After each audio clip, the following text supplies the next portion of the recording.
When President Emmerson Mnangagwa fired his longtime ally and confidant, former State Security Minister Owen Mudha Ncube on Monday for misconduct, some of the Midlands hardliners' staunch backers quickly abandoned him.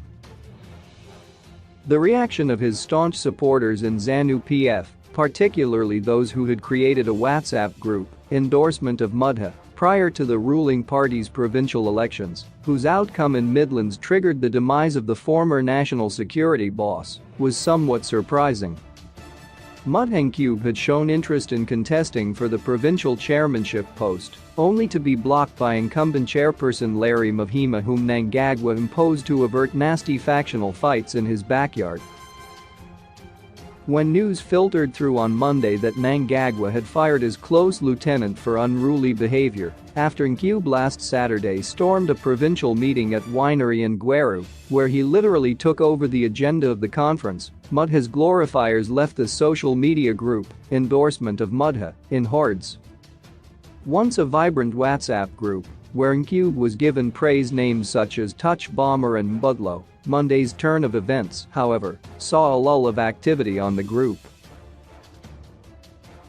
The last activity on the group was on Tuesday morning, but members were leaving the social media space in droves.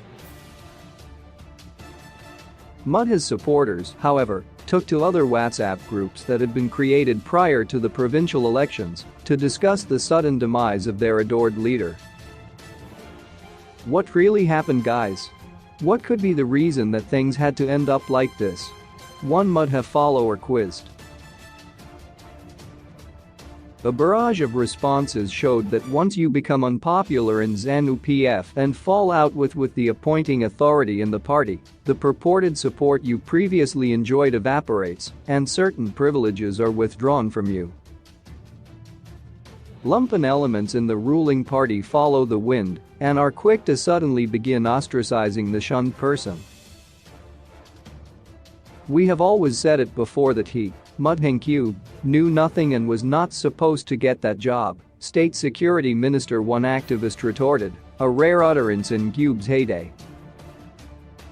Another member said Mnangagwa had made a good move, otherwise he was going to be tainted had he kept Ncube in office for long.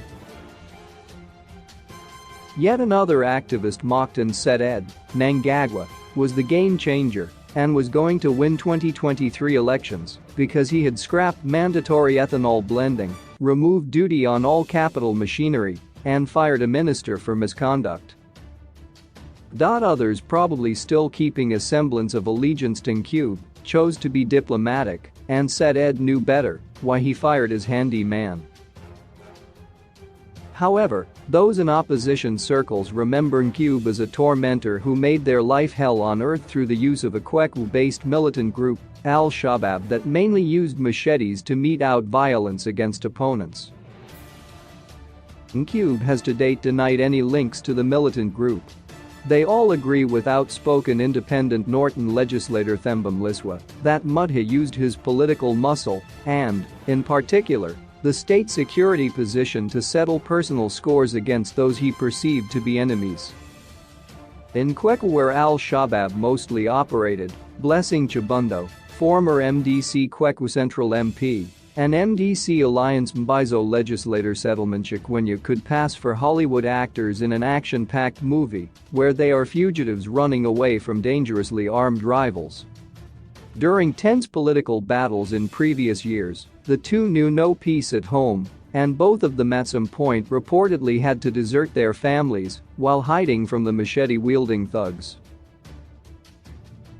Ironically, early last year Chibundo and other opposition figures defected to ZANU-PF and have become relentless Mnangagwa praise singers at ruling party gatherings.